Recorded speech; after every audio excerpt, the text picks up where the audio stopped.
Okay, guys, welcome to the Combat Zone. He's Joseph, I'm Nick, and this is the place where the enemy only has four things to say.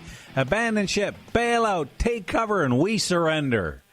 Boy, we've got quite the show lined up for you this evening. We're going to start off with an interview with our good friend Tom Harris from the International Climate Science Coalition, and he is here to talk about all things climate. We can talk about global warming in general. We can talk about some of the things that have been happening, especially recently with the tornado, that kind of thing happening here. The tornadoes, plural, there were 6 of them.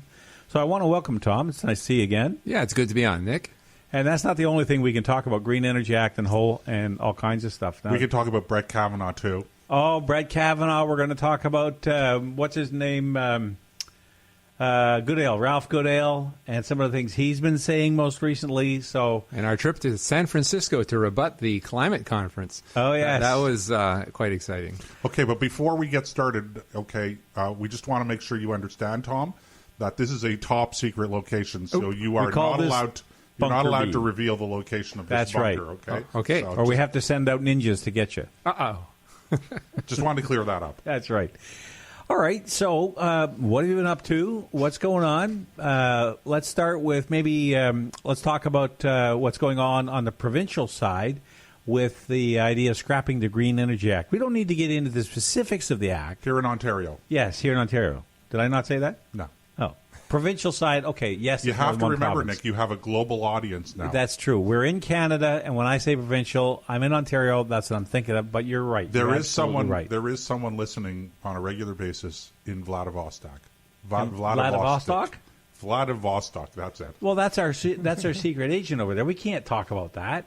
Right. We would put the man's life in jeopardy. Okay.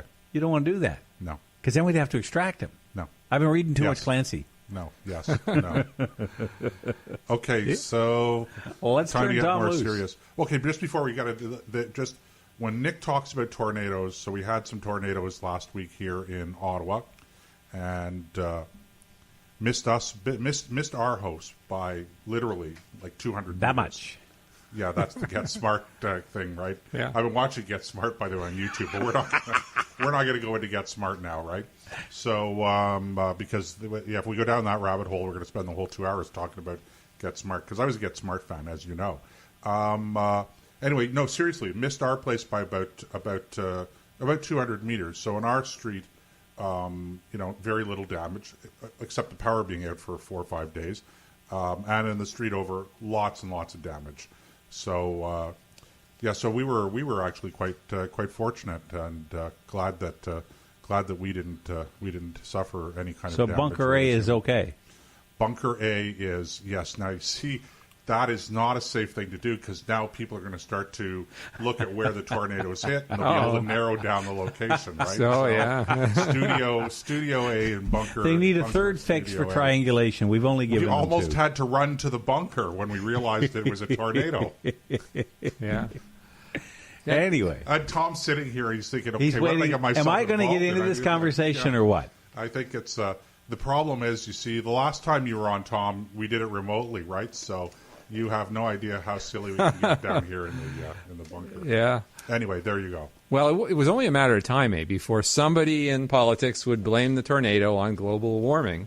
And indeed, the Gatineau mayor, according to the Montreal Gazette, he basically said that. And here's the quote: "Are we going to take this threat seriously? It's not a theory. It's people who are displaced, people who are suffering, people who have lost everything. In Gatineau, we suffered a lot," which they did, of course. "We're continuing to suffer, and one of the main sources of that, it's clear, is climate change." Clear as mud. Yeah, exactly. And Francois Legault, the Coalition Avenir Quebec leader, he said, "There has always been tornadoes." Duh, that's an understatement. "But it's obvious that now, because of climate change, there are more extreme events. He said. That's the leader of the CAQ, right? Yeah, that's right. Yeah. The allegedly more conservative group. This is nonsense. Well, they don't know anything about history because, of course, it was July 31st, 1987 when the Edmonton tornado hit. Okay, it had wind speeds up to 417 kilometers per hour. Ours were fast. That's almost 250 miles an hour. Yeah, well, ours were fast up to 265, which gave it an EF3 rating. But the Edmonton tornado, it was, what did I say here? 417. Okay, it destroyed over 300 homes, killed 27 people. Only the Regina tornado of 1912 killed more people, and that was 28. We don't see a lot of deaths due to tornadoes in Canada because our population density is not that high. But right. And here's an advantage of winter. We build our buildings much more strongly. The construction is much stronger than what you see in places that don't have, severe winters. And so that's actually a side benefit. Our buildings are not knocked down as easily. Well, if I look at the house we have in the valley, it was built originally in 1870, I'll say 75, because mid 1870s. And the logs are 12 inches thick by 8 inches high. They're squared off logs. And you couldn't pull that thing apart with, a bulldozer. It is built literally like an outhouse made of brick. And now the roof might come off, but I've always told my family, look, if we ever see a tornado coming, just go downstairs into the basement, get underneath the stairs. And the only reason I tell them to get underneath the stairs is so that if somebody has to come and pull you out of the rubble, they'll know where in the foundation to look for you. Right. Give them a specific that's one of the spot. main things. I mean, tornadoes are something that do happen periodically, and we have to prepare for them. And getting strategies like you just described is ideal. Well, that's something we could even discuss, too, what to do. Like there was some talk about this on terrestrial radio last night. I think my colleague Brian Lilly was talking about it. What should people do to properly prepare for any of, whether it be a natural disaster or some kind of disaster man-made style? And you can fit into that anything you want to, from outright war to a terrorist attack or, something going on at Chalk River. Who knows, right? Life is full of things that aren't supposed to happen. So Chalk River would be what? That's the nuclear facility. So potential of Chalk nuclear River. disaster. Yeah. Right. Yeah. Poisoning the Ottawa River. The Ottawa River, the air over it, depending on what happens, right? And that way you have to, you just have to, not that you dwell on it, but one of the best things I can think of is to have a grab bag by the door, which I do not have here in this particular bunker. But it's something that we should put together. Yeah, and that's just, a few changes of clothes, some cash, some basic sundry items that you're going to need if you have to flee. Well, the climate expert I was speaking with, who's a tornado specialist, he was saying things like make sure that your windows are not all closed when you're taking refuge in the basement, because the differential in pressure could blow your walls out. Okay, well, so walls or at least windows. Yeah, I mean, the temptation is to close all your windows. That's a bad idea. That's the wrong step, yeah. See, I don't have to worry about that in the place out in Killaloo. That place... because you could close all the windows and you're still not going to seal it. Let's face it, some of those windows don't exactly sit square anymore. But it's a really good point about the windows, because especially at new homes. Because when the rain started to come down on Friday, when we got hit, I actually said, okay, let's just close the window, because it was coming in quite a bit. So even I realized, because I was speaking to my wife afterwards, and I said, in a tornado, the windows actually don't blow in; they blow out because of the pressure differential, right? So I understood that, but it never occurred to me that if you seal the windows closed, but absolutely, you're quite right. And you only need to leave it open like a half an inch. You don't need to leave it open. You don't need to slide the whole thing, just so the air can change. The pressure can match what's outside, because when the tornado goes by, you have a dramatic drop in air pressure very quickly. Right. So as long as you've got it open half an inch or so, the air in the house can rush out through the opening instead of blowing the window out. Yeah, and I think it's important also to understand that tornadoes have been happening all through the century. So, in fact, forever, as you pointed out. And I'll just read out a few records, okay? 1922 in Manitoba, multiple tornadoes hit. 1946 tornado hit on the Detroit River, 17 fatalities. The largest tornado outbreak in 2 days was in Windsor, Ontario, April 3rd to 4th. 8 fatalities. What year was that, Tom? Sorry. That was 1974. 1974. Yeah. The July 14th, 2000 Pine Lake tornado, which struck Green Acres Campground in Alberta, killing 12 and injuring 140.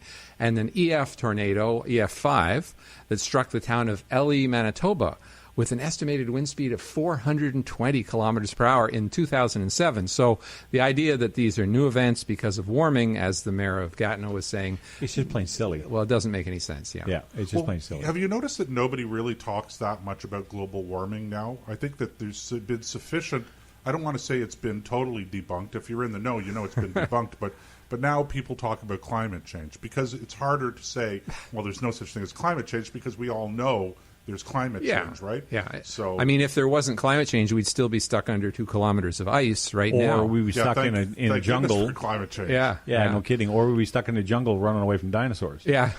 But, there's a few things people have to realize. I mean, right now we're at one of the lowest levels of carbon dioxide in Earth's history, okay? They get all excited about a 40% rise since 1880.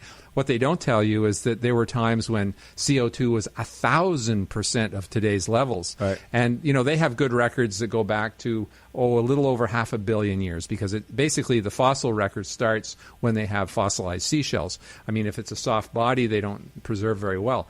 So what they've done is they've managed to actually look at CO2 levels and temperature over that long time frame, and they don't see any correlation. Okay, there's periods where CO2 is... As a matter of fact, usually it's the inverse of what they... Well, in the short term, the temperature drives increasing CO2, right? Because the oceans warm up and release CO2 the same way as your soft drink releases CO2 right. when you leave it on the counter. But when you look through geologic time, it's quite amazing because there were periods called ice house periods, which are much colder and much longer than an ice age. They would last for millions of years, okay? And we could skip that. Yeah, and one of the coldest, actually, the coldest in the last 500 million years was about 440 million years ago. And at that time, CO2 was supposedly about 1,100% of today. And other times you see high temperature with high CO2, medium, it's all over the map. So geologists, and this is why you almost never hear them interviewed in the media, they ask, they say, so what else is new? Yeah. So tell us just, Tom, tell us a little bit about your organization and because here, you're spewing off these facts, and I know there are people that are listening that are going to go, okay, who is this guy? And what does he know about this? More than Nick does. Yeah, exactly. Trust me, a lot of people know a lot more than Nick does. Not that I'm insulting you, Nick, or anything like that. Right? It's okay. That was friendly banter, right? Well, my entry into this was quite interesting because I had written an article in 1999 for the Ottawa Citizen about how exploring the planets helps us better understand the Earth. It's a field called comparative planetology. And, my previous field was aerospace engineering, so it sort of made sense for me to write about the space program, which is one of my first loves, actually. And he liked the article so much, Professor Patterson at Carleton University, that he used it in his course. But he pointed out to his students that one part of my article was wrong. I had said that studying the greenhouse effect on Venus was a warning as to what could happen on the Earth. And he told his students, well, no, that's not possible. I mean, the reason Venus is so hot has a lot to do with it being closer to the sun and the fact that its days are so long that you get many months before it's nighttime. Whereas on the Earth, of course, every 24 hours, it cools off because it's still facing away from the sun. And, of course, the pressure at the surface of Venus is 100 atmospheres, so you're going to get a lot higher temperature just from compression. So, and he explained to the students, that this part of my article wasn't PSI. quite correct. And I wondered, I was agreeing with Suzuki on this particular issue, sort of. I mean, I kind of questioned, but, I was mostly on that side. And I thought, who is this, climate change denier? So he invited me into his lab. This is in the late 1990s. And he showed me the geologic record. As I said, it doesn't show a correlation between CO2 and climate and temperature. And, this is infinitely more important than these computer models because this is what the real Earth did when CO2 was high. And so I started writing with him as a co-author, okay? And eventually I learned enough from him that, guess what? He said to me, and I was kind of blown away, he said, I'm going on sabbatical next year. How would you like to teach my second year climate change, a geologic perspective course? It's a course for non-geology students. It's a survey course, okay? It's a general course. And how can I teach that? He said, you've got a technical background. You have a master's in engineering. I'll give you the material. I'll give you the slides. You can do the research. I'll work with you. And so I taught it, and it went fine. So they had me teach a total of 4 sessions, even after he was back. So the bottom line is that kind of got me going in this area, and it sort of made me think. I would previously been working at, just to get the time frame right here. I'd been previously writing with him, but it was in my dates are a little off here. It's 2009 to 2011 is when I did the course. Okay, but Tim got me into this really, and I thank him for that. Yeah. So what about the organization, Tom? Tell us, take a minute to tell us a little bit about the organization you're with. Yeah, sure. Yeah, you'll see my time frames are a little off here based on, but it was 2009 to 2011 that I taught the course. Yeah, in 2007, the New Zealand Climate Science Coalition found that they had so much interest in their nonpartisan approach, because they have people that are not right of center in their group as well, their science-based approach, that they decided to create the International Climate Science Coalition to represent them at conferences and things like that. And they had another executive director at first, but in 2008 they hired me as a contractor to be their executive director, sort of to be the chief cook and bottle washer. And, eventually to learn enough about the science that I could speak out on my own, citing the experts, okay?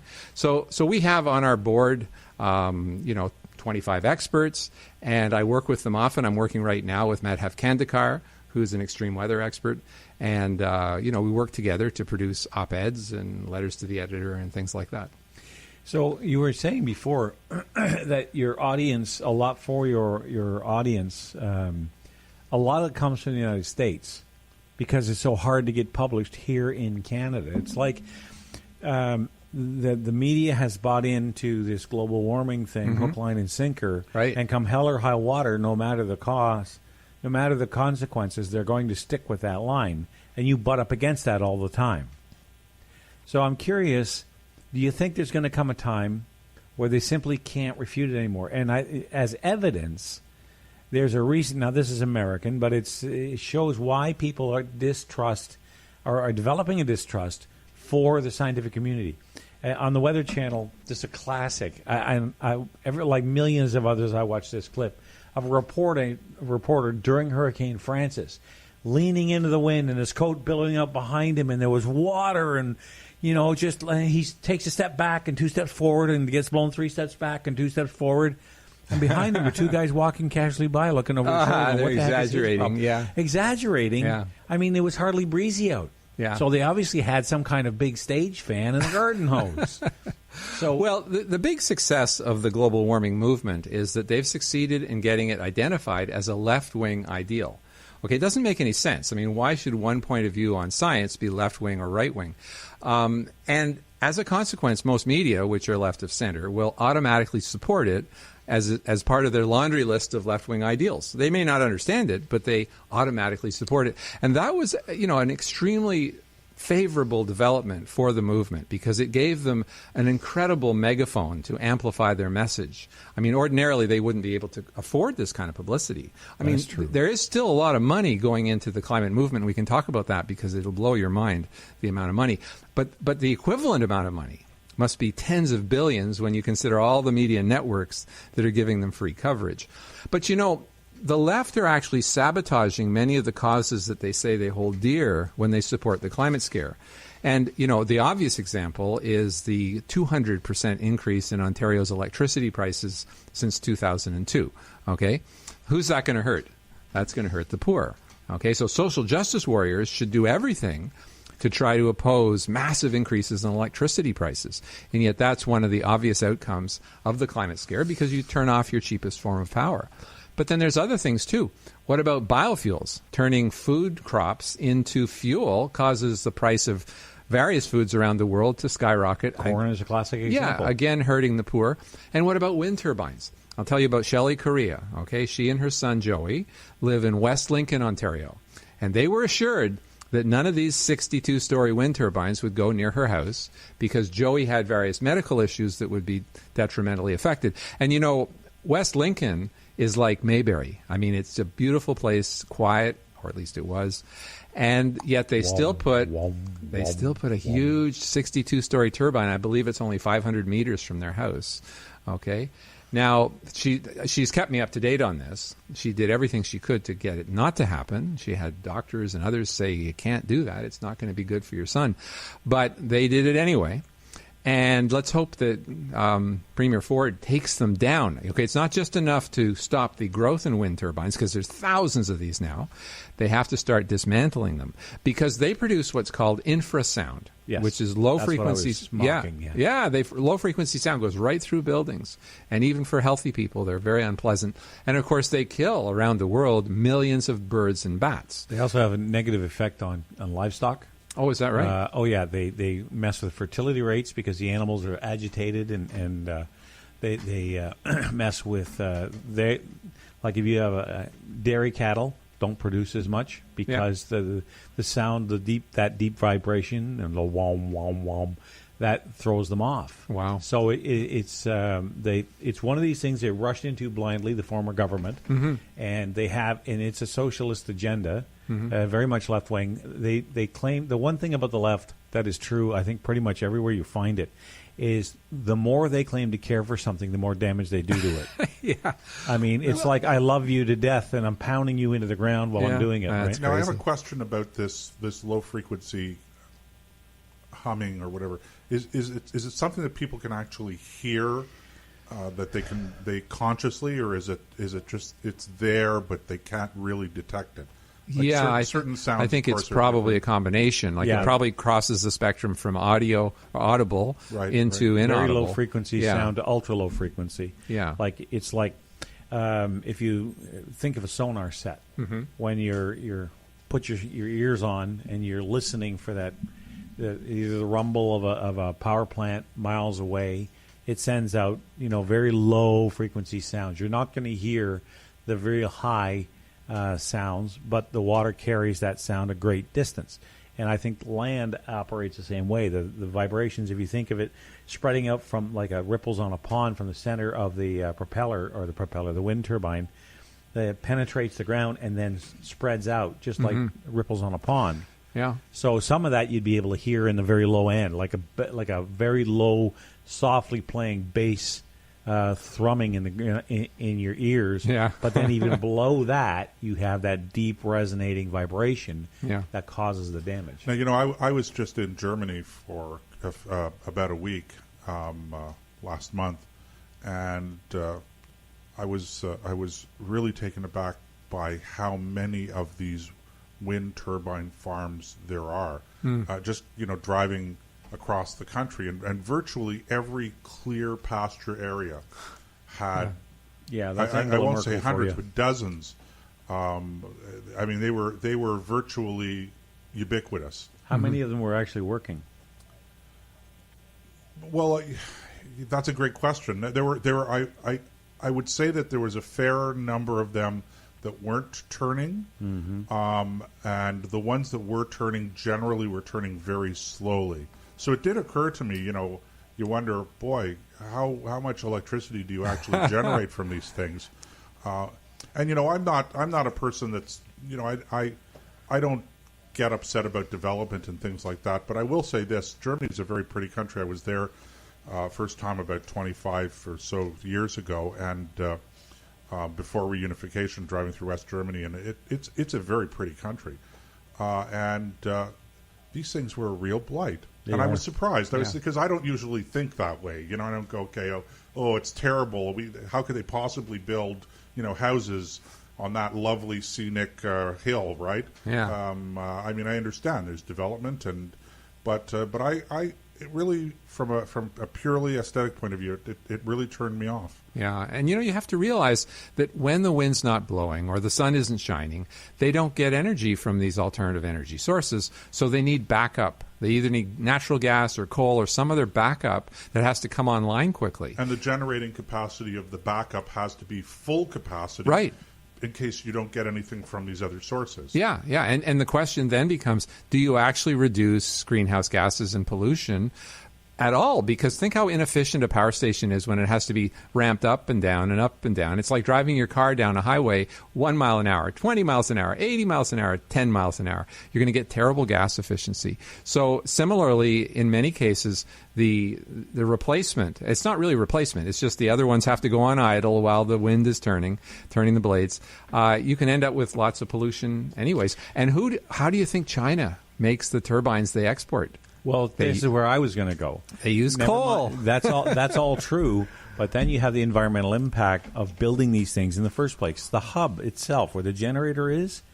Have you ever heard of a chemical called PCB? Mm-hmm. It's in transformers because it's an insulator. Yeah. But it's not exactly the friendliest stuff on the planet. You don't want to drink it. Yeah. Okay. So, and there have been a number of around the world. I'm not going to say it's an epidemic, but sometimes these things catch fire. Yeah. They're 40 stories in the air. Well, a web page that people should visit is SaveTheEagles. That's another issue. It's a Save the Eagles International out of Spain, and they show all kinds of pictures, and I believe they also show burning wind turbines, yep. but they show massive condors and other birds that have been chopped up. Because what's the SaveTheEagles.org, I believe, is the website. It's Save the Eagles International. Yeah, you can Google it. It's out of Spain, and it's actually led by an environmentalist. So here's the $64,000 question. This is not. Forgive me for using the term rocket science.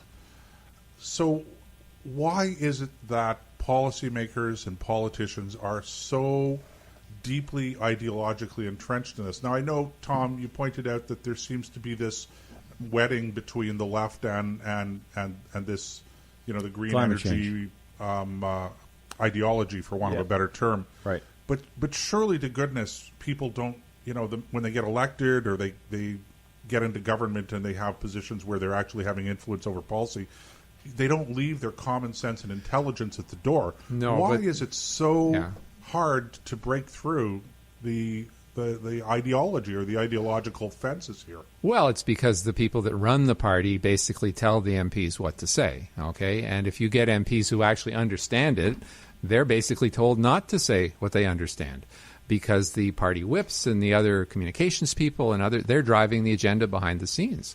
But you see, these are the people I'm talking about. Mm-hmm. The people that are driving the agenda behind the scenes that you're referring to. It just seems to me so difficult to come to terms with the fact that they could be so blind to the real science. Yeah, I don't think they're blind at all. I think they just simply go with what's in the press and what they think will be popular. If the press starts changing, they change quickly, because I don't think very many of the conservative MPs, for example, really buy into the climate scare.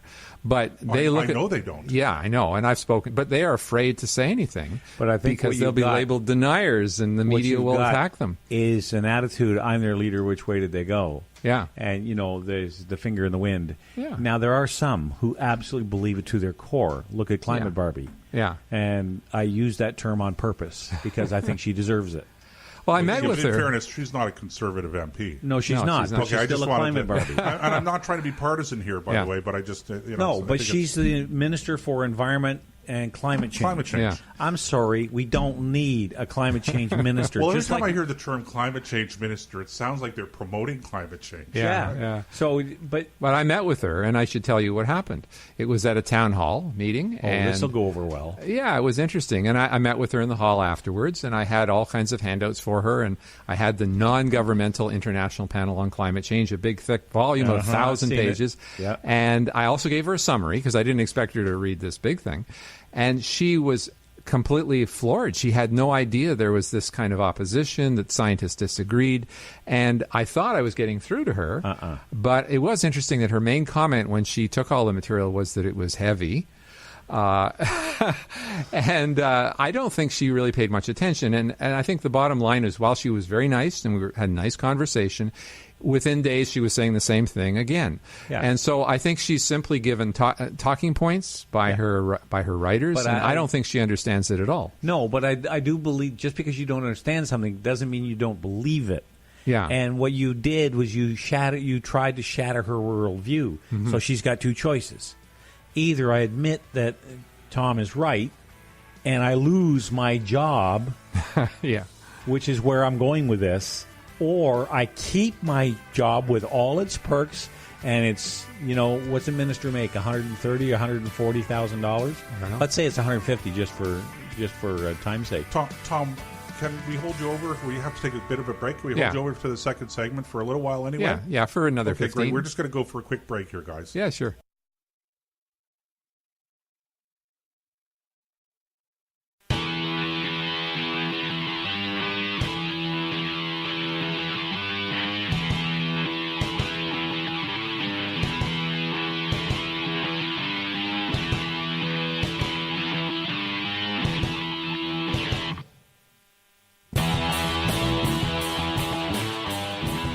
Okay, we are back in the combat zone. I'm Joe, he's Nick, and sitting across from me is Tom Harris, our resident climate change expert. And, go ahead, Nick. Jump right in anytime you want to. Letting you finish. I don't know. Stage fright again. I don't know. That's what it is. I'm always tongue-tied. I have watched this guy get up and introduce some of the most influential speakers in North America. And he does it smooth like silk in front of 300-400 people in an evening. 400 people. Yeah, Maple Leaf Dinner a few years ago. 4,000. And I watched you do it with Ben. I didn't introduce JC that night. I don't think I did. Yes, you did. Ben, I did. Yeah, Ben, I did. Yeah, I didn't. No, I didn't do JC.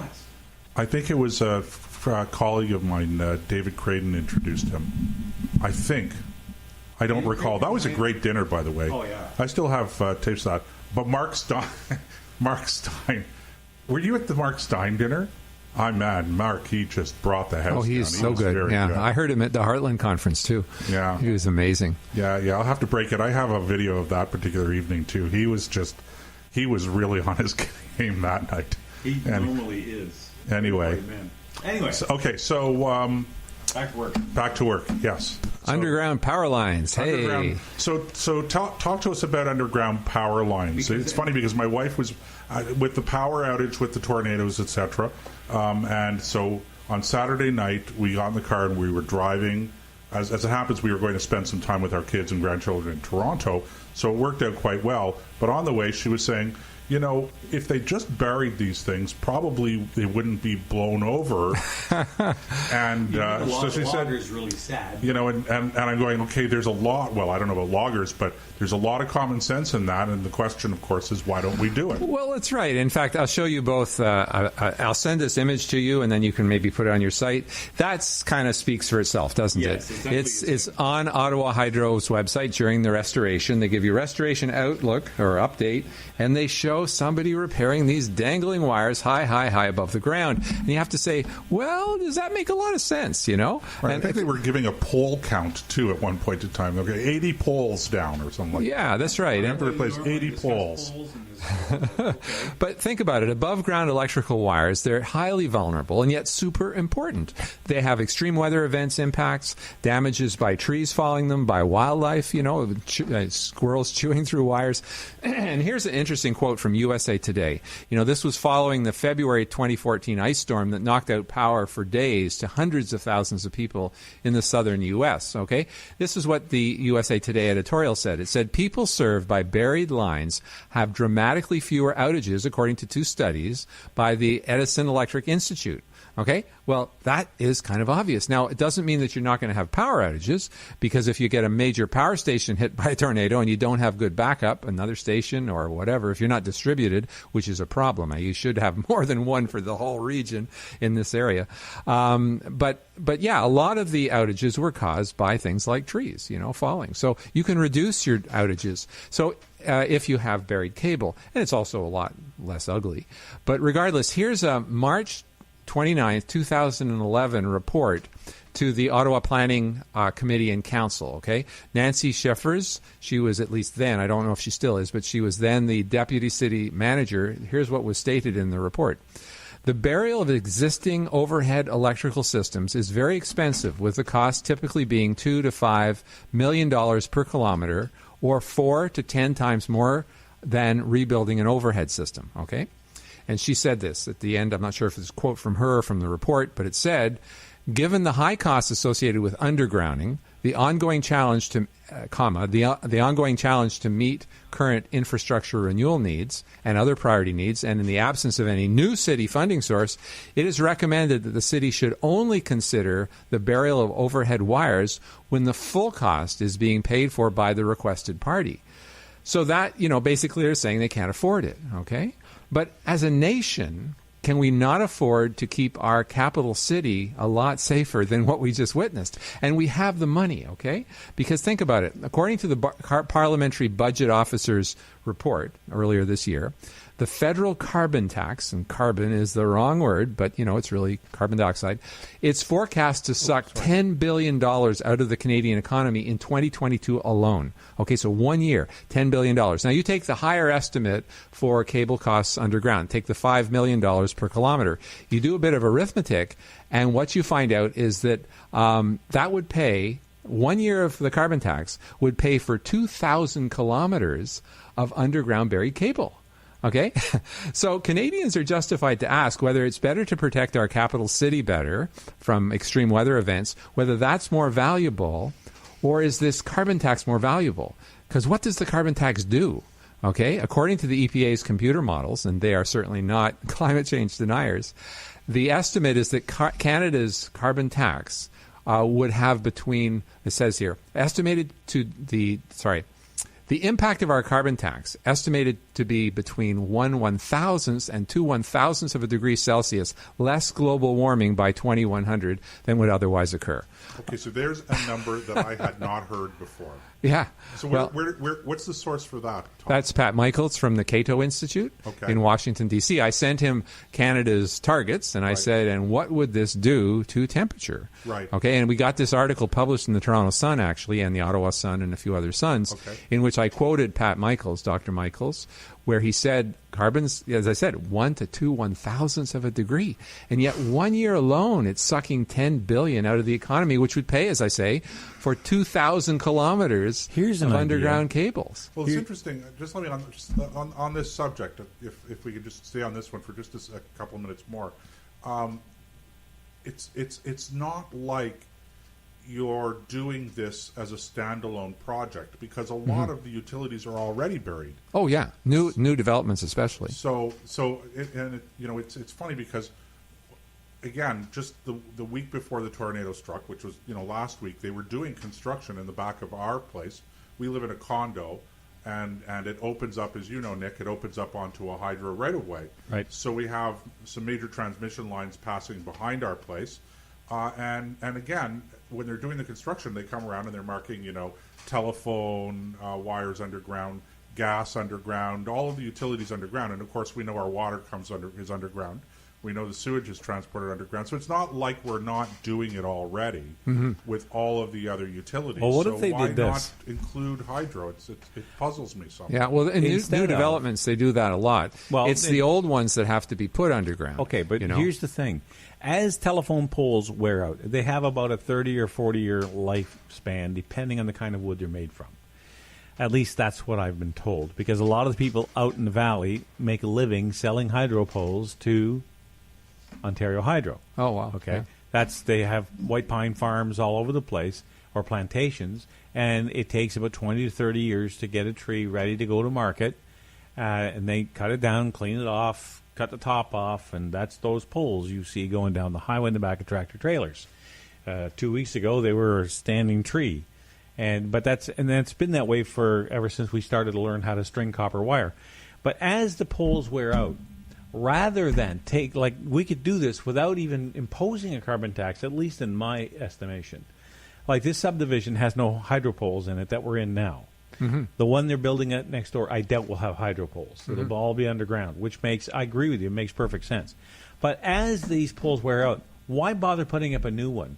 Why not just go to the next one before you go back up the pole and carry on, so that you don't have to do it all in one go? Well, it's because, as she said here in the report, that, as she said, the burial of existing overhead electrical systems is very expensive, 4 to 10 times more than rebuilding the overhead system. So they're doing it for financial reasons. Okay, but the point is, that's because they're doing miles at a time. Mm-hmm. It's about 100 yards between poles, depending on the ground that the poles are in. And in some instances, I can see where you're still going to need telephone poles or hydro poles. Because if you get up to Sudbury, there's no ground to bury them in. Yeah. I mean, Unless you want to blast and you think it's 10 times expensive now, wait till you start using dynamite to dig the trenches with. Yeah. Now in Sudbury, they could do it. These guys know exactly what they're doing. Mining Central, right? But the point I'm making is that there are ways to get ready for climate change. Yes. Okay, building shelters. Okay, where people can go during heat waves when there's a power outage, or during bitter cold weather, and also to recharge their devices and things like that.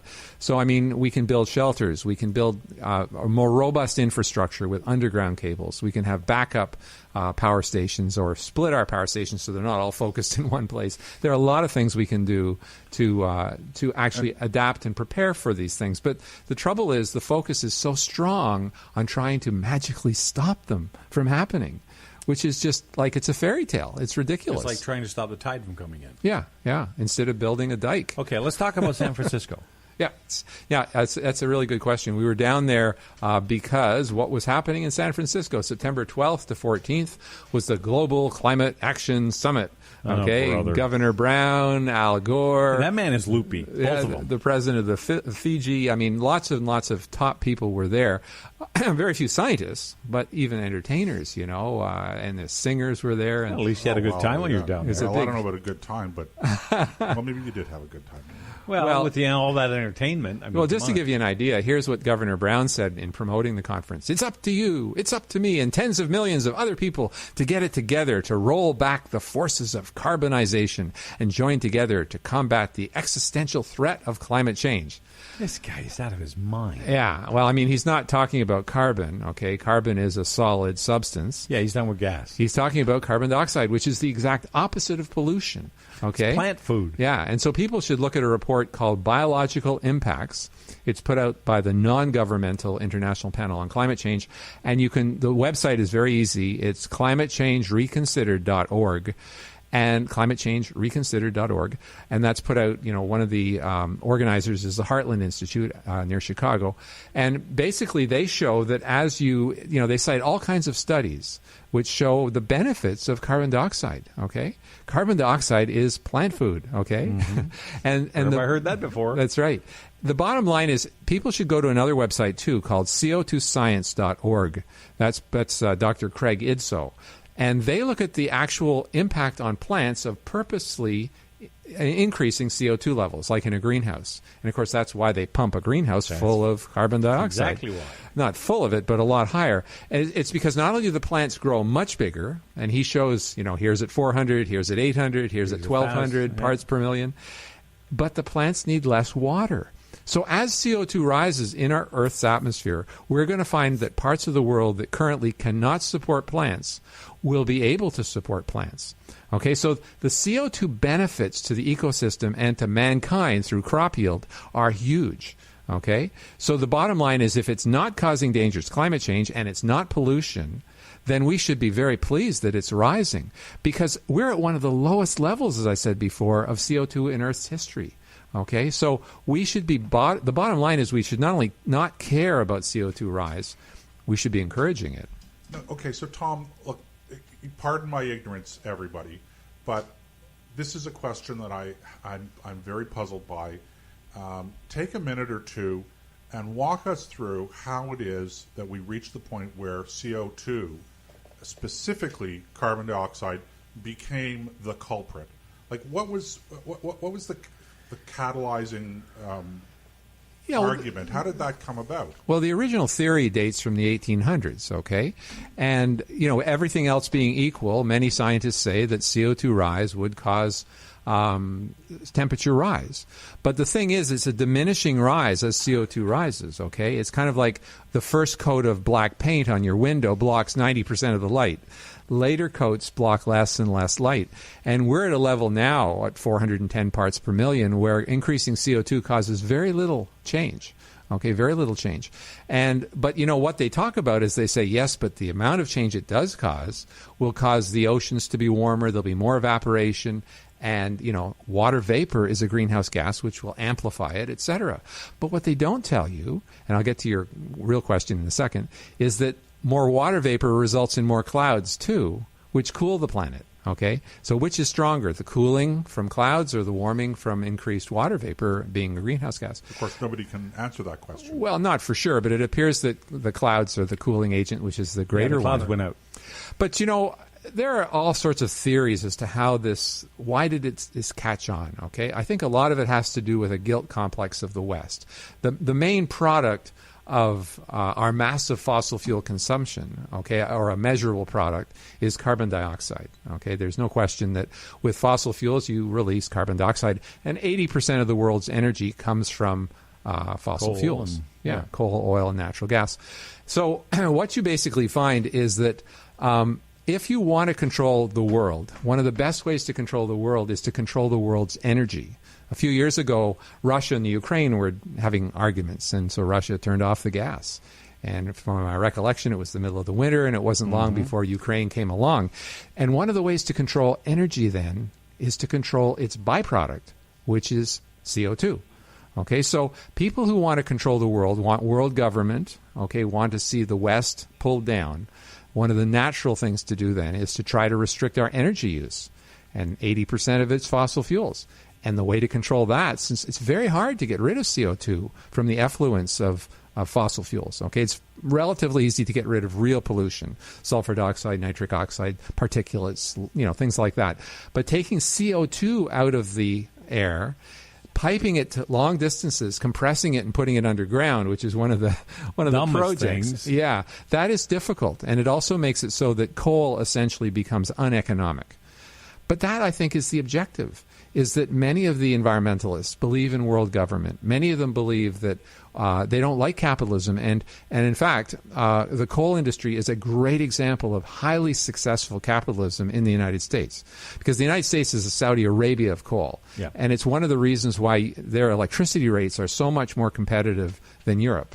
So if you don't like the United States, if you don't like capitalism, if you want to pull us down, you want massive wealth transfer to the developing world, you want, as I say, world government, it satisfies a lot of goals.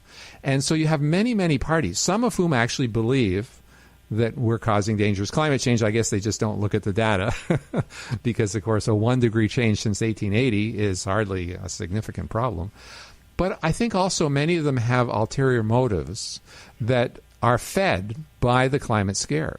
And so I think that's one of the reasons it keeps going. So you find, and I said earlier, that the climate issue has enormous funding. When Climate Works Foundation started up in 2008, I believe it was, their start funding, remember, most groups, they start up with $1,000 and 10 volunteers. They started up with over $500 million, mainly from U.S. foundations, okay? And then they farmed that money out to all sorts of groups. Now imagine how many press releases you can put out for $500 million. That's a lot of paper. Yeah. So if before we end, we can get back to the San Francisco summit because right. Sure. Sorry, I didn't mean to pull us off the topic. Yeah, no, that's fine. I think I probably went off the topic. But what happened is that the Heartland Institute, and The Economist magazine calls them the world's most prominent think tank promoting skepticism about man-made climate change, to which I say hooray. Okay, and I'm happy to be an advisor among hundreds of other people to the Heartland Institute. They live stream 2 panel discussions on the Thursday and the Friday of that week of the conference, which was first half of September. And you can actually watch it on the web. Okay, there were 6 of us participating in it, and we held this conference at the Independent Institute in Oakland, just across the bay from San Francisco. And James Taylor was the chairman. He's a fellow, I believe is his title, at the Heartland Institute. And it included several climate experts, in particular Dr. Jay Lear, who's their science advisor, and others. And people can go to heartland.org, and it's one of the first things on their website. Or they can go to our webpage. It's the first thing on our website. It's our webpage is climatescienceinternational.org. And you go there, and you can watch bits and pieces of the panel. And basically what we were doing was showing that most of what we were hearing across the bay in San Francisco was not only wrong, but dangerously wrong. And I'll give you an example. I have a quote from an article that we're just about to have published in the United States. I shouldn't say which outlet because I don't want to give it away. Let's see. This is from the Heartland Institute. Sorry, the Independent Institute. Okay, here we go. Dr. Gannon, okay, of the Institute, the Independent Institute, he said, I can only ask, what about the people who are left behind? What about my friends in Africa? What about all the people that are below the poverty level? Will they ever have a chance if fossil fuels are indeed killed within the next few decades? Because that's what the conference wants to do. It wants to kill the cheapest form of power. So the answer to his question is no, of course not. They will never have a chance to succeed. And as Gannon said, he said this is going to devastate parts of the world, okay? Because what we're talking about is huge reductions in our major and least expensive and most abundant source of energy. And you know, there's no way we can support the current world population if we cut our energy use in even half, let alone the 90% cuts that the environmentalist wants.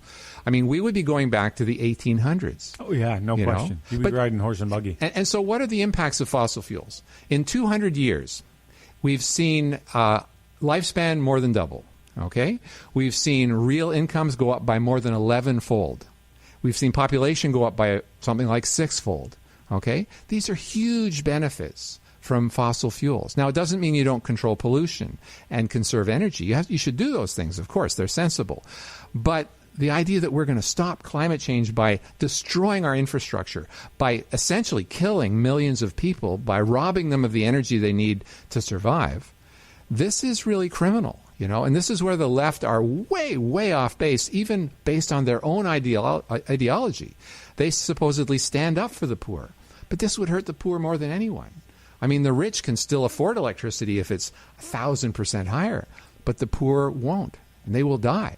And they will die in the millions if this climate scare is not killed. So that's one of the major reasons why the International Climate Science Coalition is now switching over gradually to talking about energy. Because energy is the lifeblood of our civilization. Do you see any, because I am of the mindset that you still encounter a lot of believers in the climate change camp, but I'm finding more and more at least apathy, if not outright skepticism, towards those who promote that worldview. Are you seeing any evidence of that? Well, not really. I'm seeing, you know, the battle fatigue for sure. But the extremists in the movement seem just as convinced. It's almost like the more you say this isn't true, the harder they fight back. Some of our scientists have had death threats, okay? And I think the reason for that is because when you actually present the real facts, okay, facts that can be checked. The U.S. has a database of extreme weather records for every state in the Union.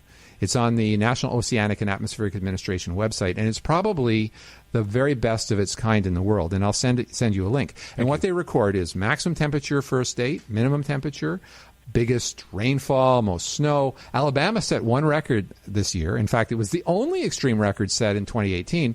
They had a hailstone of more than 5 inches in diameter. Okay. Now, if you're saying that that's a softball. Yeah, I know. If you say climate change kills people, well, maybe the hailstone could kill people. But there's no other records in extreme weather on a statewide level. I mean, there's no point looking at cities. Okay, Montreal set a record, yes, but let's look at big areas. Heat islands. Right. Let's look at big areas like states. No other state record was set in 2018. Now, here's a stat that'll just sort of blow you away. We hear all the time, you know, we're setting extreme temperature records. Hottest year on record. But when you look at a state level, which is a good-sized chunk of land, it turns out that in the whole of the 21st century, the whole of the 18 years, we have had only 2 states set their maximum temperature record. Okay? I believe it was South Dakota and South Carolina. If you go back to 1936, I think it's 36, in the 30s, 1 year alone set 15 state records for maximum temperature. And you contrast that with 2 in the whole of the 21st century. So, you know, when people like Dr. Ball point this out, and he's had quite a few death threats, how do you defeat that? I mean, these are government stats that are available for everyone. And that's why I think in many cases they just want us to shut up, shut up, shut up. That's why they don't want the debate. That's right. Because it's so easy within a few minutes to show people the thing is a hoax. So let's just take one more minute. We're coming to the end of our time here with you, Tom, and appreciate you coming in and doing this with us. What kind of advice do you have for the average person, just the voter, the citizen, to have some influence over this debate? What can they do to encourage their representatives, I guess elected representatives, but just in their day-to-day lives? What kind of action can people take themselves? Well, I think the best thing to do is to do call-ins to radio shows, okay? And the reason I say that is because the gatekeepers of most media will not let you get published. Well, maybe in the letters to the editor sometimes. But other than that, it's very, very tough in Canada to get published. But live radio, okay, that's an ideal venue because you're not swearing or anything. There's no reason for them to bleep you out. I think that is a very good vehicle for people to use. Now, writing to your MP, people say, oh, well, write to your MP. No. I used to work in the House of Commons, and most letters are never read by the MP.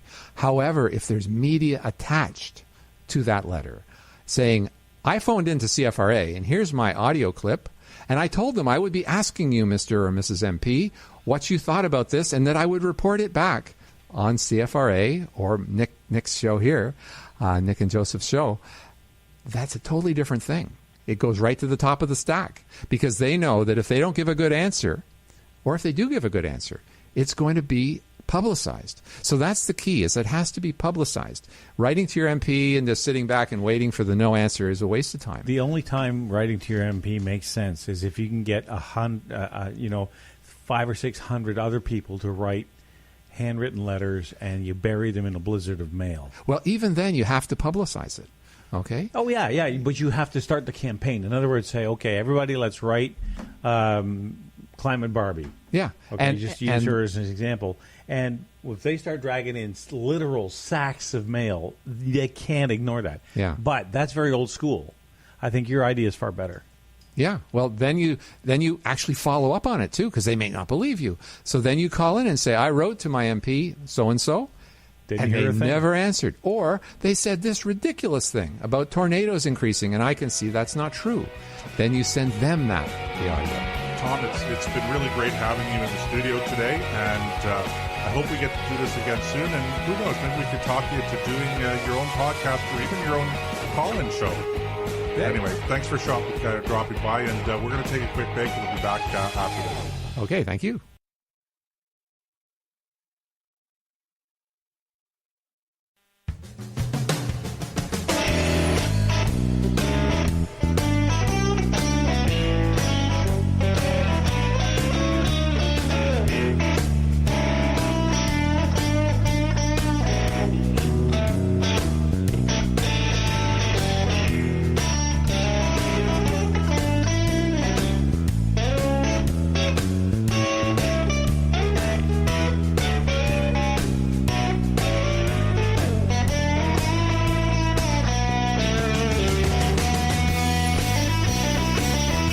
Welcome back to the Combat Zone, folks. I'm Nick, he's Joseph, and I want to take a moment just to thank our guest, Tom, from the previous hour, Tom Harris of the International Climate Science Coalition. He's always a great guest, He's so well-spoken and does such a good job explaining things in language even I can understand. So that means that most people can come to, at least, even if they disagree, will at least be able to say, I understood what he was trying to say. Come on, Nick. You're selling yourself short. I thought it was even honest. Language you can understand? I was just thinking I was honest, that's all. No. You're smarter than that. Well, it depends who you talk to. Come on. I'm promoting you, Nick. I know, and I appreciate that. Believe me, I do. Yeah. No, seriously, a big thank you to Tom Harris. Great guest, and this is the first time we've actually had him in the studio. So, and we're not going to reveal to anyone where he lives because we don't want him to be captured and have bamboo slivers shoved under his fingernails. Oh God, no! We'll keep his clandestine location to ourselves. We would, if somebody ever were to try to get it out of us, they would have to negotiate strenuously. Okay, so Nick, I was trying to think earlier today about what our segment should be this week for, stupid politicians. And I know we were talking about this earlier, and then I was going to do this, and then I thought, this is such a serious topic that I don't think it's appropriate to just make fun of it. It's very so. Why don't you, sort of jump into it a little bit? All right. Well, what we're talking about is comments made by Ralph Goodale, who is the Minister of Public Safety, in regards to the convicted murderer and rapist Terry Lynn McClintock. She kidnapped an 8-year-old girl, Victoria Stafford, then offered her up to her boyfriend so that he could rape and kill her. So she was convicted as well, along with him, in this crime. Now, that was back in 2009. Remember, this child was 8 years old. Although, you know what? It doesn't really matter. I mean, it's a girl, and it's a little girl who's only 8 years old. But until they're 18, they're still children.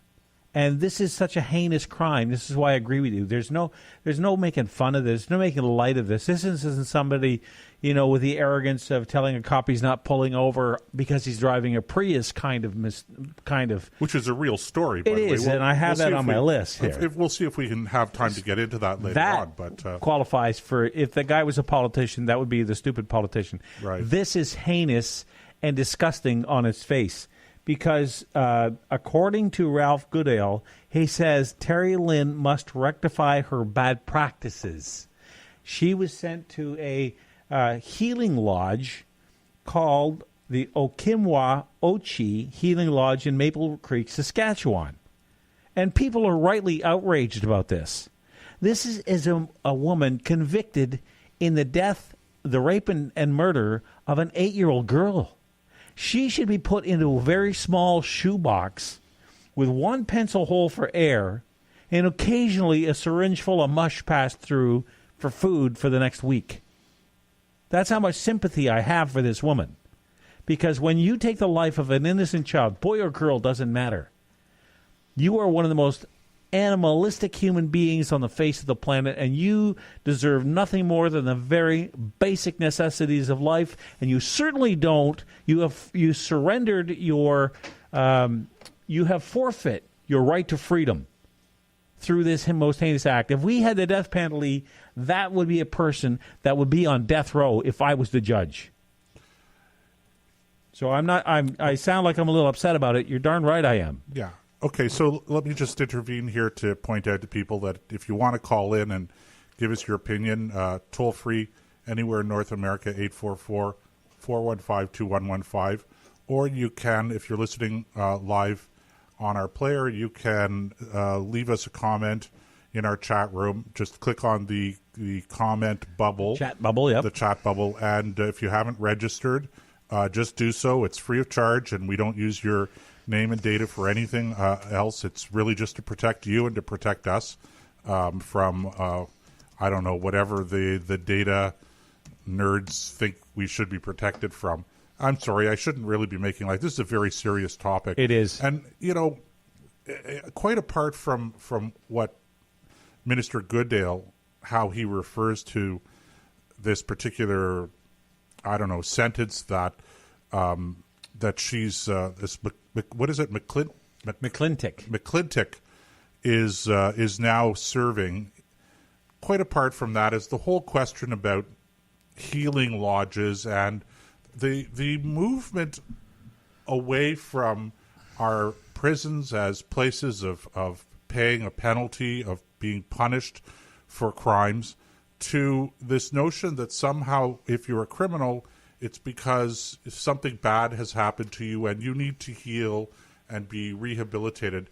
And I know it's going to sound like I'm being very harsh and unfeeling and uncompromising in this, and I really am not. I understand that, people's lives, things go badly in people's lives, and it kind of pushes them sometimes to doing things that maybe otherwise they wouldn't have. So I don't dismiss the factors that go into decisions and how people turn out in their character.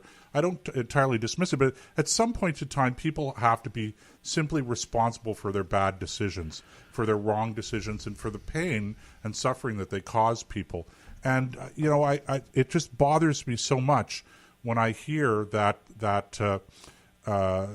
individuals like her or like her boyfriend or husband, I don't even recall if they were married, who committed this awful, disgraceful, disgusting act on a young child, a young girl, that, we refer to them in terms of being, at a certain level, victims. I mean, am I really the only person that just has trouble swallowing that? And the notion that there's no free will here, that, if they grew up maybe in poverty, or maybe they were abused themselves, I don't know. I'm not dismissing those factors. I'm just saying, at what point in time do people just have to take damn responsibility for their own actions and pay the penalty, and stop with this nonsense of, I was treated badly, therefore on a certain level I'm a victim too? Well, before we get into the whole victim industry or mental mindset, I'm not done with Ralph Goodale yet, because what she did was barbaric, it was animalistic, it was disgusting, no question about that. What I'm troubled by, along with the idea that a healing lodge is somehow a substitute for a maximum maximum penitentiary with a little hole in the ground and her name on it, it's Ralph Goodale's attitude. Like bad practices? To steal a line I heard on terrestrial radio today, a bad practice is putting your tea bag in the water before you boil the kettle. That's a bad practice. This is outright murder. Right. And for Ralph Goodale to categorize it that way shows me, he is unfit to be public safety minister, because how do you protect the population with an attitude like that? That's his primary goal. It's the primary responsibility of the government in the first place. That's his core mandate, is protection of the people who elect them. And that means not just defending the borders against invaders. That means against terrorists. That means against murderers. That means against all these bad people that are out there. And he completely fails in that role. And I hope the people from Saskatchewan, from where he's from, throw him out on his ear. And if for no other reason than for this one, because there's no room in Canadian politics for anybody who has an attitude like that. And this has really got me fired up, because you know what? You can make all the excuses you want about victim mentality, but when the government endorses and condones it, we have a complete and utter failure of the primary core mandate of that government. Did you know what really troubles me? Quite apart from everything you said, Nick, sometimes you and I agree, sometimes you and I disagree, sometimes we disagree vehemently, and I don't think our listeners appreciate how vehemently we disagree sometimes. That's because they can't see us. Right? That's right. They can't see us, right? But on this, we're perfectly on the same page, lockstep together in this. But what really, really troubles me is, and I wish we actually had the clip to play. Unfortunately, we didn't put it together until too late, but to get it on the show tonight. But you can hear that it's clear that he is struggling to find the right words. He's thinking carefully about how he verbalizes his feelings about this. And so this isn't just, I misspoke. Yeah, he didn't misspoke. Carefully, which means he really thought about it. This is the way he truly feels. That's my takeaway from this particular clip. I don't know. It's so disturbing. It's so disturbing, and I can't imagine the pain and the frustration of Victoria. What was her name? Victoria Stafford. Right, Stafford. I'm sorry, Victoria Stafford's parents. Oh my good Lord! To know that the co-murderer of their young child is now going to be in a healing lodge for how many years? She's not scheduled to be released until, I believe, it's 2030 or 2031 or thereabouts. So really, is she going to have 13 years of rehabilitation? And this is, and by the way, I've seen some people say, this is medium to maximum security. It's really not.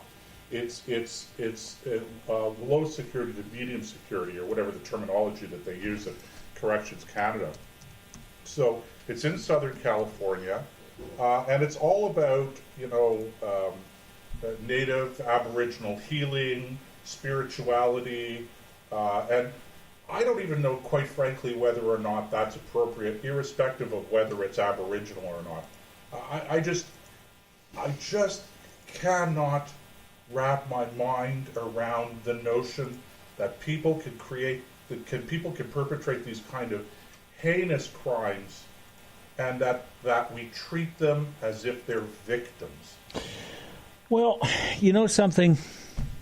There's another element to this. First of all, and there's a whole industry wrapped around victimology. There is. Whether it's in a case like this or something, and I don't mean to try to downplay homelessness, but as simple as homelessness and having panhandlers. There's an industry that's built around this because a lot of people make a lot of money maintaining a certain level of homelessness and suffering on the streets so that they can continue to earn their six-figure income. Now, you want to talk about sounding harsh. I'm not against people trying to help. And who doesn't want to see, nobody wants to see people sleeping under cardboard in our cities and in our towns. I'm not saying I want that either. But let's be honest about it. There is a whole industry wrapped around this that people make a lot of money based on the ability to maintain this mentality of victimhood. Like it's never your fault. And I'm talking about the royal your here. If something bad happens or if you do something happen, there's always some ancillary reason that propelled you to do that. There's no such thing as a bad person. Well, I reject that. I think there are simply bad, evil people out there. This McClintock is one of them. So let me just read from the website from Corrections Canada, the information about this particular healing lodge. If you go to well, I won't give. Maybe we'll give the address out. Well, people can look it up for themselves on Google. It only took us 10 seconds to find it. Right. So the Healing Lodge, its name means Thunder Hills in Cree, located in southern Saskatchewan. The Healing Lodge and building, I'm quoting now, are circular rather than hierarchical. And there's a picture of the building right there on the website. Mm-hmm. And the focal point is the spiritual lodge where teachings, ceremonies, and workshops with elders take place. It says here that the facility contains both single and family residential units, as offenders may have their children stay with them. And each unit, this is a prison, mind you, each unit has a bedroom, a bathroom, a kitchenette with an eating area, and a living room. This is a prison? This is a prison. This sounds like a bachelor apartment. Not bachelor apartments do not have private or separate living rooms. Separate living and bedrooms. All right, so one bedroom. So the programs address vocational training. I don't think anyone has any problem with that. Family, children, Aboriginal language and nature. The women learn how to live independently by cooking, doing laundry, cleaning, and doing outdoor maintenance chores. Unfreaking believable. And this murderer is going to spend who knows how long here living in a bachelor apartment, not a bachelor, but a single bedroom apartment with a level of freedom she would never enjoy in a federal penitentiary. She should... Even Karla Homolka served more serious time than this. You get more time in harder places.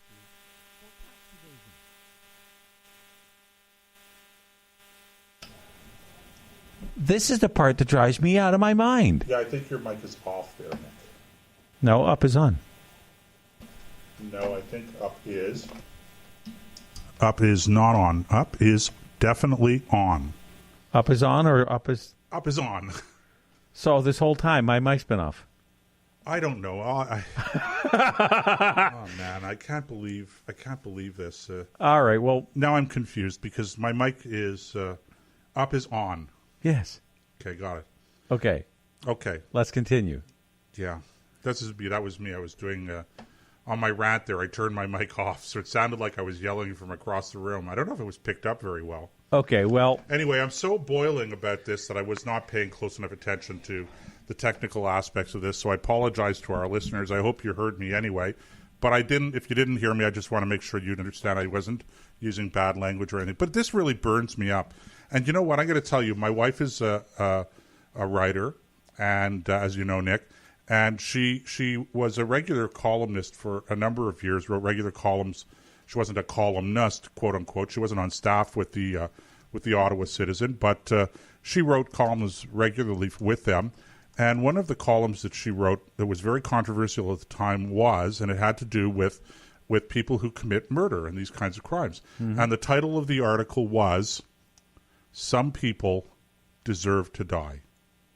And I can assure you she was not referring to the victims in this case. She was referring to the perpetrators. And isn't it a shame that in this day and age I actually have to point that out to people, that they can't make that connection themselves? But maybe what I'll do is I'll get her to dig a copy of that article up, and we'll post it on Facebook or something like that, or on our webpage. It's funny that, look, I understand. I like to think I'm a compassionate person. I like to help other people who need help, and I'm not talking about people who could help themselves but are just too lazy, okay, and they want other people to do all the hard stuff for them. We all know people like that. But if somebody's seriously down on their luck and they just need a hand up, I'm there. I'll do whatever I can to help support that person get back on their feet. And I think a lot of people are like that. The vast majority of Canadians feel the same way. But when you run into somebody like this, whether it's Bernardo or this woman or Homolka or whoever it is, when they commit acts, or what's his name, the guy that ran the prostitutes through shredders and fed the results to the pigs, Pickford? Was it some guy, Jim? Right, out in BC. In BC. Right. When people do things like that, it's very, very, very hard for me to justify, how do I put this? At the very least, they should spend the rest of their natural lives in prison. At the very least. Well, because of how heinous, because I'm not their final judge. Okay? I'm not the one, no matter how hard you try, there's always, unless they actually confess to the crimes, if they protest their innocence, there's always a small, no matter how small, but a tiny chance they might actually be telling the truth. Okay? Now, in some cases, like Pickford or Bernardo, we know without a shadow of a doubt, these guys were guilty. So if they're guilty, then you put them in a tiny little box, you lock it up, and you throw away the key. And you come back in 100 years and see if they're still alive. Right. I'm not disagreeing with you, Nick. I understand the people who are opposed to the death penalty. I don't invalidate the arguments that they make. But, to quote my wife in this article that she wrote, the column that she wrote, there are people who just deserve the death penalty. There are people who deserve the death penalty. And, a child rapist murderer, I think, is one of those people that deserves the death penalty. And I just don't buy that they had a hard life. They may have had a hard life. But that does not excuse that. Here's the thing is that statistically, if we want to talk statistics, okay, the overwhelming majority of people who come out of what we could broadly call disadvantaged backgrounds actually don't act this way. So, when sociologists conduct studies, and they say, X number of people, you look at the people in prison. A disproportionate number of people in prison had whatever the disadvantaged background is, whether it was poverty or abusive parents or no parents at all or drug, whatever the circumstances were, yep. That's true. But what's also true is that most people who come from those backgrounds do not commit these kinds of crimes. They don't commit crimes at all.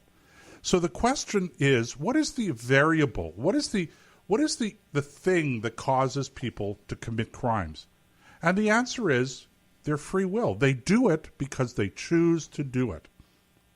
Not because they were compelled to do it because they had a bad background, they were bullied or they were abused.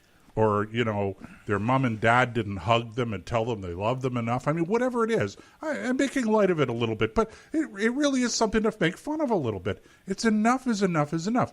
People have to be responsible. They have to be held responsible for their actions, and they have to know that they're responsible for their actions. One of the big counters to the death penalty argument is that, well, you don't deter crime. There's no statistic out there that says if you have the death penalty, it deters crime. Well, you know what? Here's the honest truth. I don't care if it deters crime, because if you execute a pedophile, somebody who has done what this woman has done, and this is pedophilia, along with all the other things. She's an 8-year-old prepubescent girl that was raped by this woman's boyfriend and then murdered. That includes the crime of pedophilia. So if you are guilty of these kinds of things, then I lost my train of thought. Oh, yeah, I don't care about deterrence. Yeah, I care that he'll never do it again. Well, of course, and frankly, punishment. That, yes, it's crime and punishment, or punishment and reconciliation later. But the reconciliation or correction comes later. I don't care. I say the number one reason why we have a penal system is to penalize people who commit crimes. And to protect the general population against the kinds of people who do these things. Right. And it's not about deterrence. If it has a deterrent effect, great. That's right. But in my view, that's not the reason we do it. And I can do hear it to all punish, and we do it to punish and to protect society from recurring crimes. And you can hear all the lefties going, oh, you guys are just, you know, that's pretty cold. That's pretty harsh. What about all these different circumstances like the one you just cited? Well, you know what? As you pointed out, most of the people who come from these disjointed backgrounds don't do these things. As a matter of fact, I don't have any studies to back this up, but my gut tells me that the people who come from those backgrounds understand what hard living is and go the other way, and are more compassionate because they understand what it is to live without compassion. They understand what it is to be abused and are more empathetic, not sympathetic, but empathetic to people who have been that way. It's just, they get it. These people get it all wrong. They think that if you don't hug the thug will never feel loved. I don't give a pardon my language. I don't care if he's ever been hugged before, if he's a thug. He's a thug, and that's all there is to it. It's really, in this sense, I get accused a lot of being a black and white kind of guy. That's the way I see the world. That's not necessarily true. I like to think I'm a little more nuanced than that, but in this instance, it's absolutely true. You kill somebody, you deserve to go to prison the rest of your life. If you did it in cold blood, then you deserve the chair. If you killed a child, they should zap you twice, just to make sure you're dead. I'm done now. Okay. Don't sugarcoat it, Nick. Give it to us straight. Oh, man. No, I get it. I agree with you. And again, you know, as a little bit of a related topic, what is with this thing about healing lodges? I mean, good grief, people. It's... I'm. It's very rare that I'm speechless, Nick. Well, but I don't know what to say to some of these things anymore. When you read the description about this Okimwa Ochi Healing Lodge, it sounds like you're talking about people who have committed misdemeanors. Let me just. We're going to be going for a break in a minute, okay? But let me leave you with this thought, this question, okay?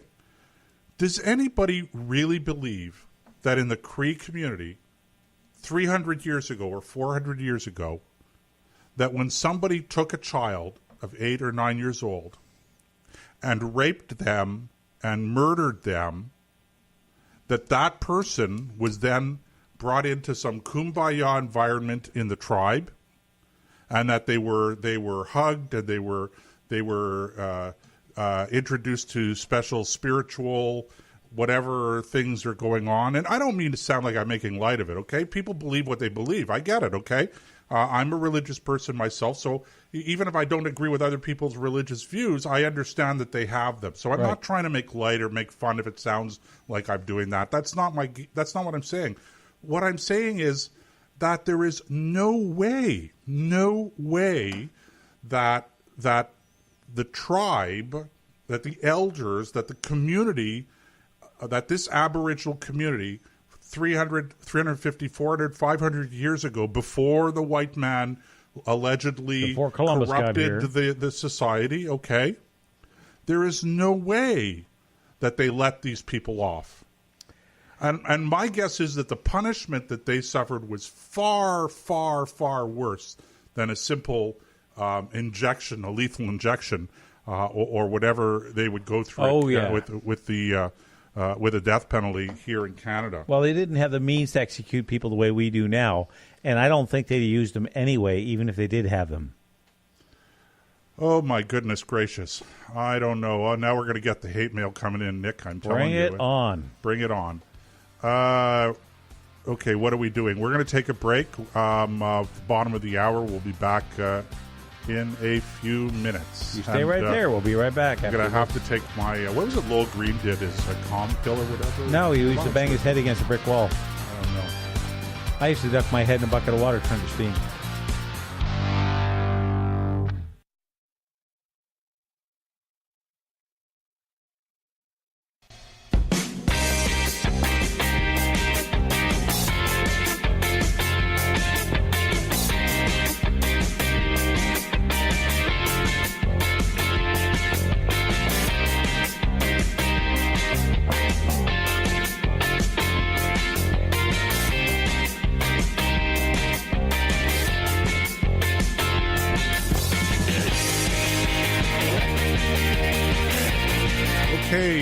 Back in the combat zone with Joseph, that's me, and over there sitting by my side is or kitty corner to me. How often do you hear that term, kitty corner? Diagonally across from me if you got cats, is my cohort Nick Vandergrat. And okay, guys, I've calmed down. I massaged my temples a little bit. He stuck his head in a bucket of water, and now the room's full of steam. I'm telling you, I'm quite steamed up, and I was so steamed that I was called it out across the room, and my mic was off, but everybody was listening to me through Nick's mic, which is which actually, because these things are very focused on in a certain direction, so it's very hard to hear from the back of the mic what's going on. Not with the way you were rolling. Okay, yeah, and it's just because Nick was going on too, so.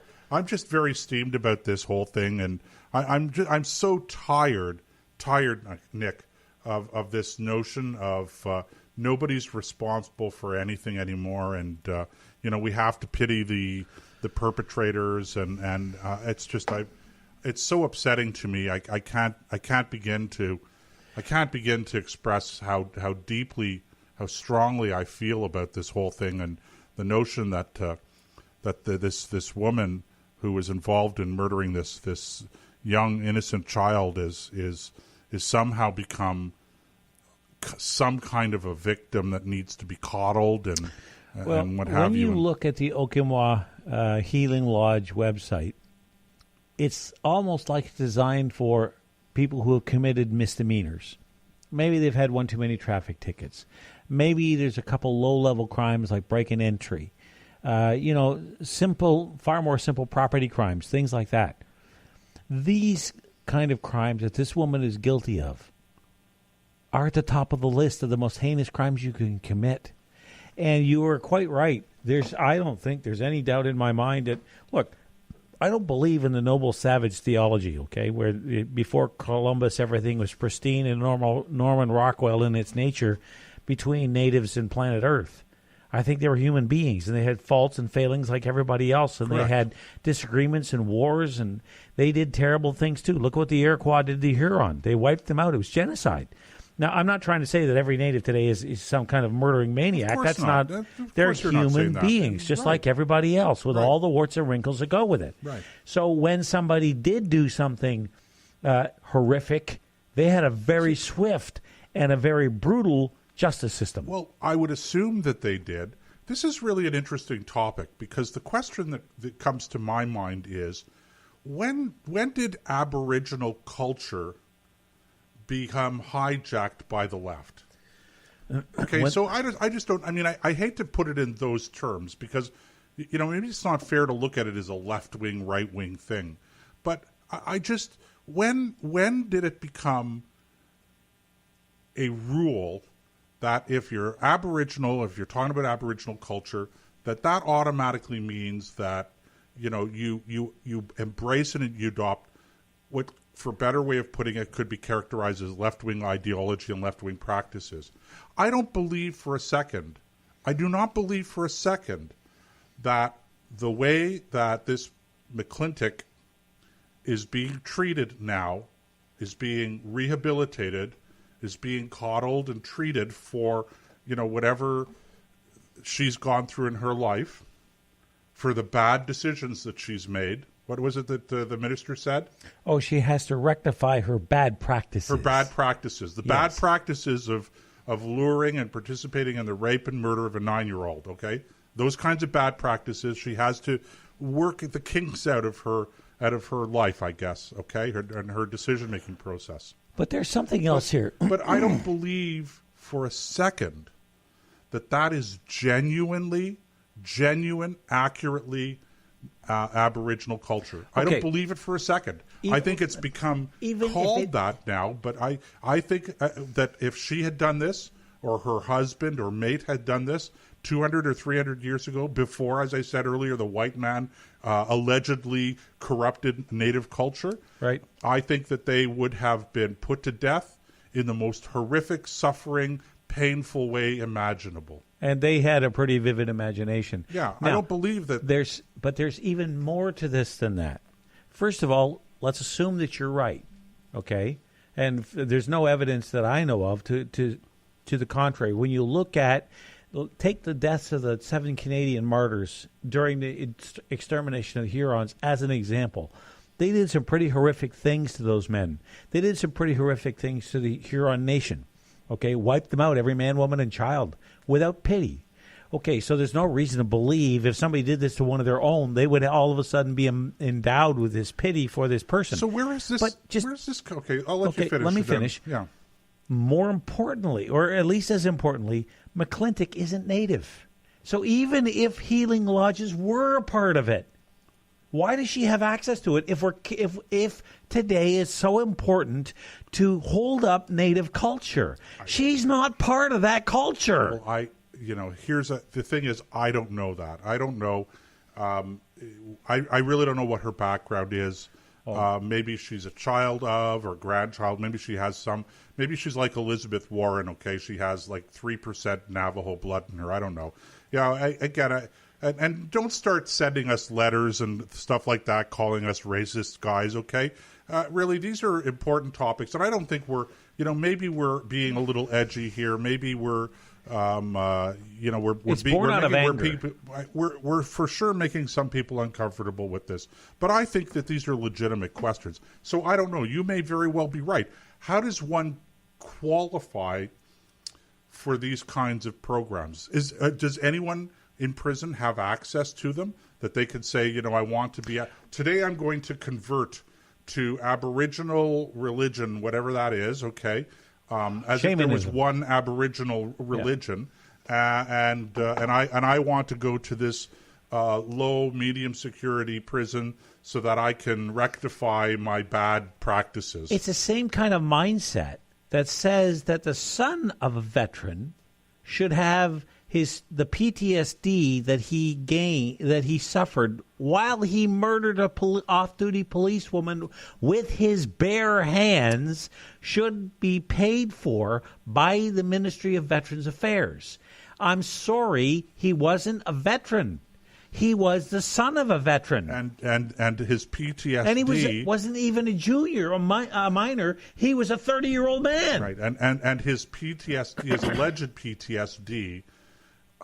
Was the result of the crime that he had committed. So why the devil should we give a flying fox fart about to steal a phrase from I don't know. I don't know. Yeah, but Nick. this is the point I'm making is this is the same kind of mindset we're seeing just transplanted into another situation. They're making all kinds of excuses for people who do the most barbaric things. Look at their attitude about female genital mutilation. Okay, what Trudeau's attitude is about it. He wants it removed from the things that are not culturally acceptable in the new Canadian handbook. When you become a new Canadian citizen, here's what we tolerate, here's what we don't. He wants that pulled out of it. What, is he crazy? So it's not surprising this is affecting all different ministries across the government because they take their leadership from the boss. See, this is getting into a whole broader question about multiculturalism. Isn't it? And whether or not, okay, again, we accept that there are other cultures. We accept that there are other ways of thinking and doing things, okay? But does that automatically mean that every cultural practice is acceptable or better yet, is equal to one another? And at what point in time do we get to say, and this, call me a cultural chauvinist, but at what point in time do we get to say, enough already? Whatever your culture is, we do not in our culture condone child murder, child rape and child murder. That's not a part of our culture, and I fully understand, just because I know that people are going to send us emails and they're going to, send us letters and that, I know what they're going to say. They're going to say, oh, well, you're accusing Aboriginal culture of condoning this, and I do not. That's my point. My point is that in our rush to be, quote-unquote, multicultural and to show off to the world how multicultural we are, we're actually inventing what a caricature, if you will, of some of these cultures, and then embracing that caricature and celebrating it as if it's multicultural. And again, I come back to this, okay? I don't for a second believe that the correct Aboriginal response, the traditional Aboriginal response to the crime committed by these guys would be a healing lodge. I do not accept that, and I challenge anybody to provide me with any kind of historical, anthropological evidence to the contrary. I challenge them to do that. First of all, when it comes to multiculturalism, I don't think there's anybody out there who would argue that Canada is, in fact, a multicultural society. The problem is when it becomes mandated by the government, when it's forced down our throats. Every city has its quarter. You've got the Chinese section in here in Ottawa. You've got the Italian quarter down Preston Street. You've got there's a Vietnamese section. You've got the Ukrainian part of town, and all these cultures, including the Aboriginal culture, all blend in to make Canada what it is. Okay, these people, through no requirement by the government, without government aid or coercion at all, have created one of the greatest countries the world has ever seen. I would say the greatest country the world has ever seen, in spite of what it's going through now. It's when you look at countries where female FGM or female genital mutilation is acceptable, and say they are on par with us. No, they're not. Our culture is better than that.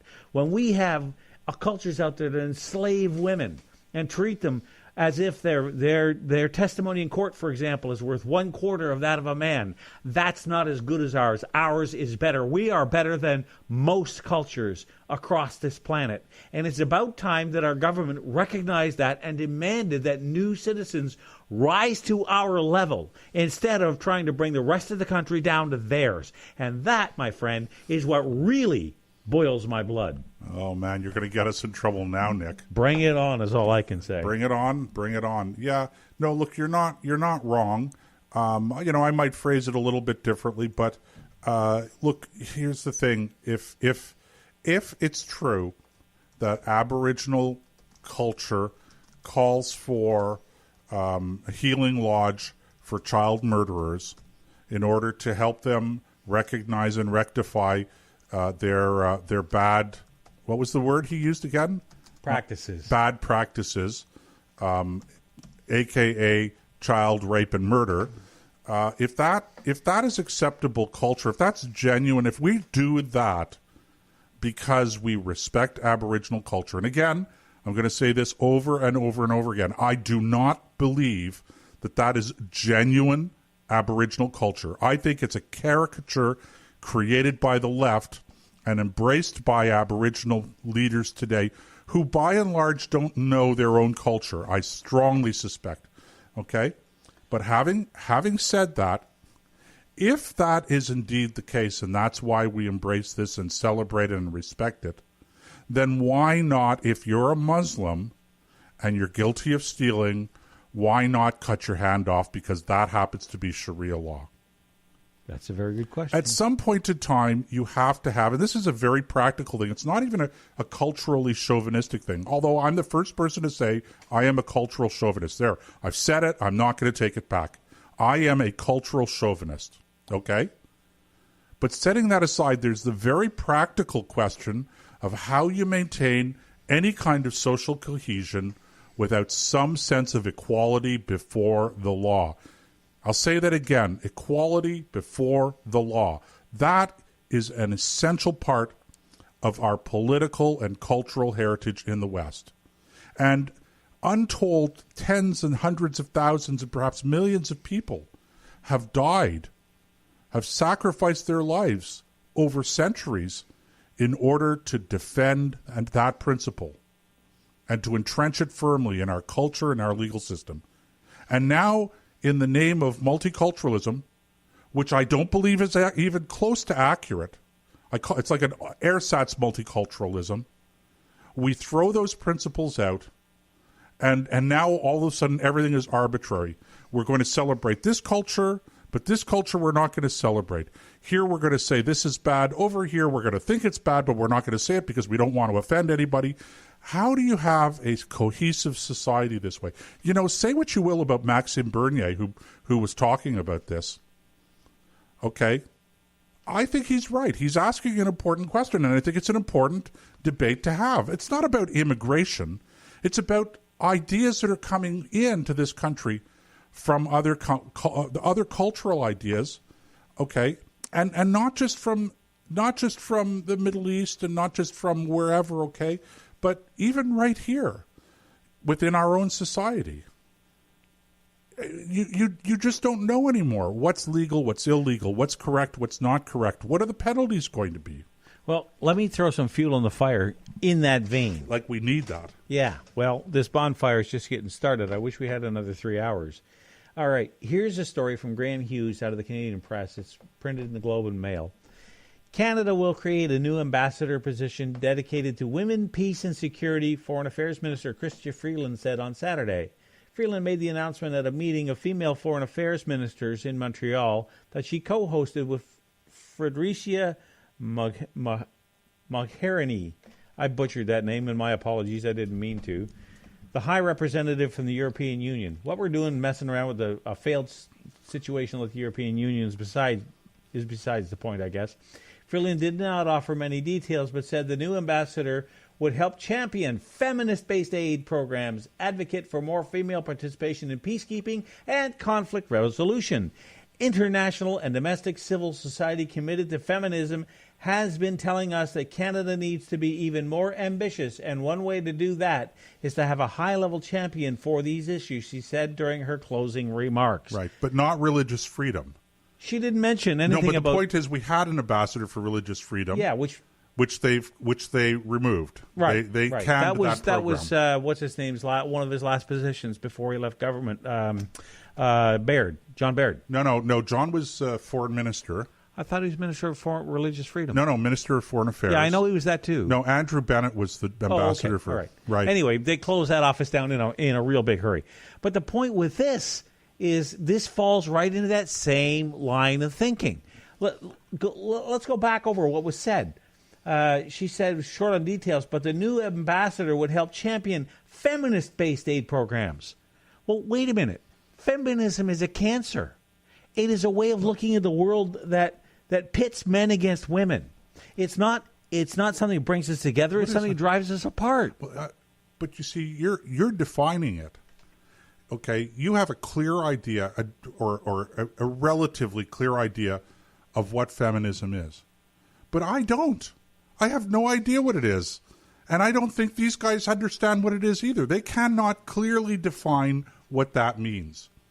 Well, let's continue. It's one of those things that you could just sort of say, okay, I'm a feminist. So you're looking at it as a very nebulous term. Because I think it is. Okay, I don't think it's clearly defined at all. If you think that's nebulous, then let's go on to the next sentence. An advocate for more female participation in peacekeeping and conflict resolution. Okay, you want a nebulous term? What does that mean? Okay, so I have a recommendation for our foreign affairs minister or global affairs minister. Resign. Quit politics? Go home? No. Could you go down to Washington and could you get this damn NAFTA treaty on the go? I mean, really, this is our number one issue right now.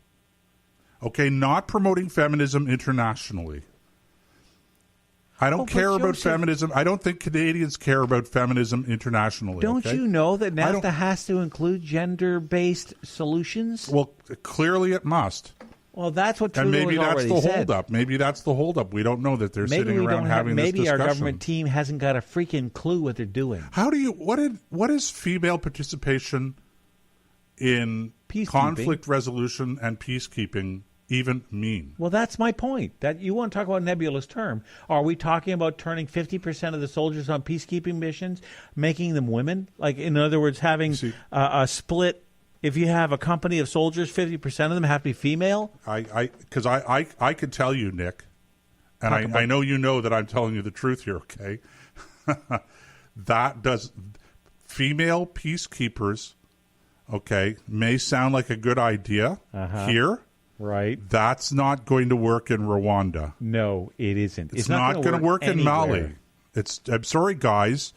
And you know, maybe if you really respect genuine culture, you'll understand that female peacekeepers, okay, soldiers, 50% soldiers carrying rifles in combat positions as peacekeepers in Mali, that's not going to work. It's not going to work. All you'll do is get them killed. So maybe if you want to be truly multicultural, maybe the first step is knowing the other cultures and understanding them and respecting the fact that they really are different from ours, and that, you know, it's funny, we talk about respecting other cultures at the same time that we're talking about imposing our culture on other people. And by the way, this is not imposing. This is like silly imposition of our culture. If you want to impose your culture on other societies, how about the rule of law? You know, how about democracy? How about civil rights? How about habeas corpus? How about freedom of the press? But no, we're not freedom of religion. No, we had an ambassador for religious rights, for religious freedom. We're going to terminate that position, and they have, because promoting feminism in darkest Africa is far more important and far more practical, okay, than anything else. You mean in that corner of Africa where they don't care one whit about feminism? If they see a female carrying a rifle, even in a position of authority, they wouldn't listen to her because she's a female and they only respect men? You mean in that particular part of Africa? You're putting words in my mouth, but they are accurate words. I'm just asking because if you're going to send soldiers, that's the way it is in most of the world. I know, that's the point. Okay, and listen, like I personally am not a fan of female combat soldiers. Neither am I. But let's set that aside for a second, okay? When we're talking about peacekeepers, we're not talking about people we're sending over in combat roles per se, although they could end up in combat, okay? And have. Traditionally, there have been several instances, as you know, Nick, of our troops finding themselves in deadly combat on peacekeeping. Is one of the first ones that comes to mind. On peacekeeping missions, right. Okay? But the point is that the people that they are working with in order to keep them apart as peacekeepers, okay, because this is what peacekeepers do. They buffer, if you will. They act as a buffer in many instances between combating forces, okay? if those combatants, if those hostile groups do not respect you as a soldier, they are not going to listen to you as a peacekeeper. Right. And that's why, throwing women into this role could be very dangerous as well. It's a now, disaster. is there a role for female participants in peacekeeping missions? I'm not going to say no. I could very easily say where there would be roles in to logistical fill. support roles. Okay. Yeah. But as a general thing, it's a disaster waiting to happen. Oh, listen, I couldn't agree with you more, and I wish we had more time to get into this, because this is the kind of stuff that just makes me crazy. If you want to really drive me nuts, just quickly, before, as the show ends, about 10 years ago, I went back to reacquaint myself with the RCN and spent 10 days on Athabascan, and I had a chance to interview then Commodore Davidson. And I asked him about women women on board ship. He said, "Oh, it's the most natural thing we've ever done." And unfortunately, he was probably quite right about that. No, he was completely wrong about that. Well, it depends on how you define natural thing. Okay, because the way I took it was, we should have been doing this all along, and this is the way we've always done things. No, because traditionally, the roles are women stay home and man the camp, and the men go off and fight. Nick, you're a misogynist. Call me what you want, but that's the truth. You're a proud misogynist. Yeah. Okay. But the bottom line is, traditionally, naturally, because men are bigger and stronger, they go and do the fighting, and the women are the ones who tend the fires at home. As misogynistic as that sounds, that's natural. Okay. Comments at thecombatzone.ca. We are looking forward to having a lot of them this week. I don't think there's anything more to say, Nick. We'll catch you guys next week in the Combat Zone.